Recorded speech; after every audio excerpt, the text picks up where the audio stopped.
back to another episode of the Canadian Watch Monkey, and today I'm going to be looking over two GMTs. One is very popular. This is of course, the Tudor Pro, and this one here is the Breitling Avenger GMT. Both these watches are fantastic, but one is going to stay, one is going to go. So let's talk about them a little bit and what the differences are. First off, they're both around the same price range, so you're not going to find any difference there. So that's one thing. Keep in mind that these are very comparable price-wise.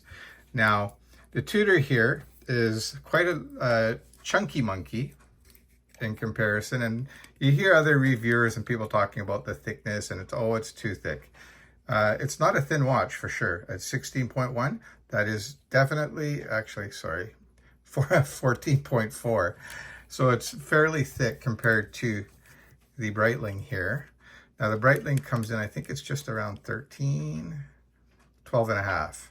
So you can see that there is quite a difference in the thicknesses of the watch. So those are side by side. The Breitling is a larger watch, and what I mean by that, the case diameter and the lug to lug.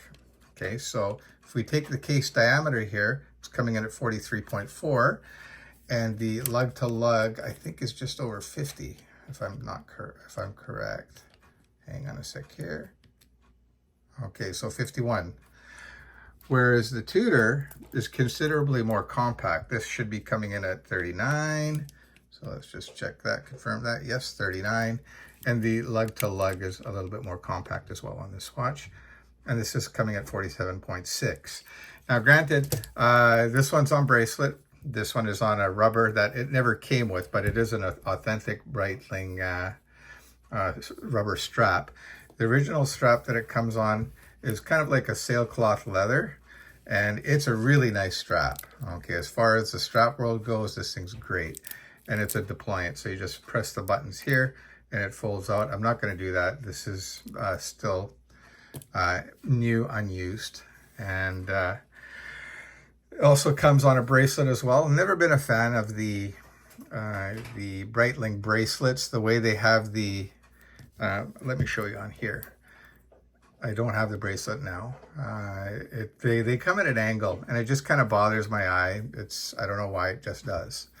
Now you can see here, this is on a steel bracelet, and it's a great one. This is a very nice bracelet for sure. And I love the way it kind of tapers slightly. And the real main thing about this watch that's a big improvement is that they got that T-fit clasp, so you can adjust it on the fly. So that's closed, and then to open it, you just kind of pull it out and you just slide it out, and you can see it's got quite a range. And the nice thing is you can actually, if you wear it loose, you can, and your wrist shrinks, all you got to do, while you don't even have to take it off your wrist, is you just kind of push it in, and it will ratchet in, and you can get it to the perfect size. So that's really one of the nice things that I really like. You can see the case back on this is quite bland. Nothing special there. Some people may decide to put an engraving, but if you do that, make sure you keep in the watch. Otherwise, it could hurt the value if that's important to you. And you can see here, this one is also fairly plain. It just says Breitling Avenger. Now, as far as the GMT functions go, they operate in exactly the same way. They are both COSC certified, so they're very accurate watches. So the movements, I'd say, are on par. Not much difference there. The wear, let me just put this on wrist for you, the Breitling, so you can see what it wears like on wrist. Just give me a moment, guys. And by the way, yes, I'll be doing that Lume shot for you. So this is on a 7-inch wrist. I'm just gonna pull it back a little bit. Sorry if the camera wobbles, but I need to pull it back a little bit so you guys can get a better idea what it looks like. So that's on a 7-inch wrist. And for me personally, I find it a little bit on the large side. Not a huge deal. Some people like a watch with presence, but for my personal taste, I like it. I like watches in around that 40mm size. That's kind of my sweet spot. I'm just gonna pop this off.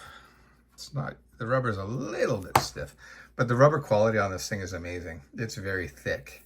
And, but I do think the watch does look nicer on the sailcloth. I'm just gonna quickly show that to you. I think that looks pretty sharp.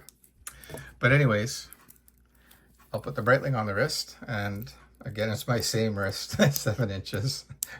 Hasn't grown or shrunk in the last minute. And you can see that there, it wears very nicely. Now, again, people comment on, oh, it's so thick and this and that. Like I said, it's not a thin watch. But do I think it's too thick? Absolutely not. I think this watch wears super nice. And actually, between these two watches, one of them is going, and I guess you can probably guess which one is going to be going. And it's actually going to be leaving today, hence the quick video I'm doing here.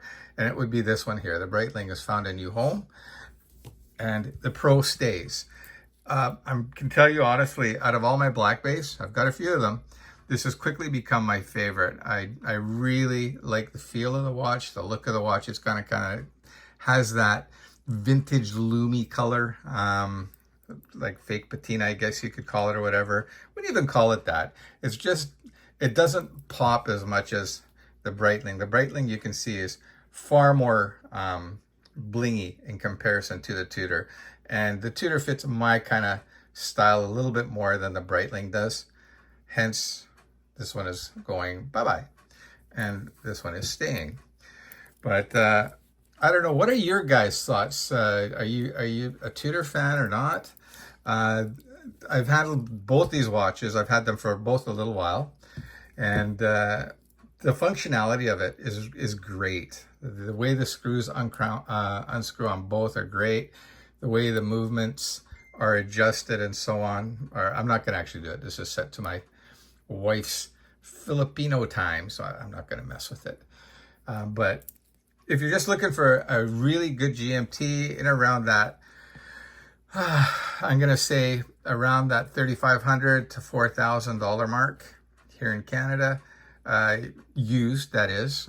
These are both great. Just depends on what you like. If you have larger wrists, you might prefer this.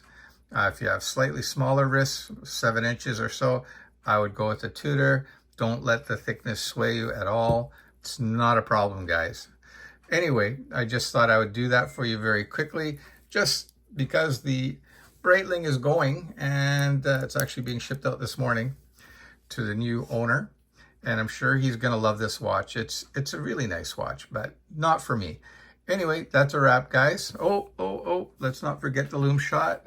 Okay, hang on a sec.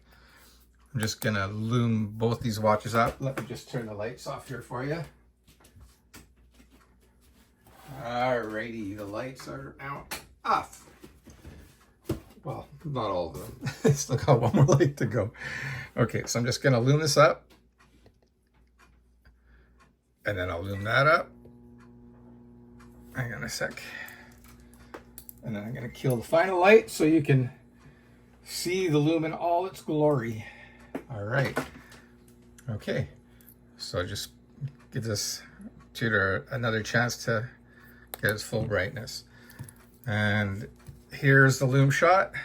There you go. Both have fabulous Lume. And it lasts all night. So you don't worry about that. You'll be able to tell the time in the dark. So there you go, Tudor versus Breitling. And for me, the Tudor is the winner. I don't know, what are your guys' thoughts? You tell me what you think. Anyway, I hope you enjoyed that episode of the Canadian Watch Monkey. If you haven't already done so, please subscribe. Thanks, guys. Take care.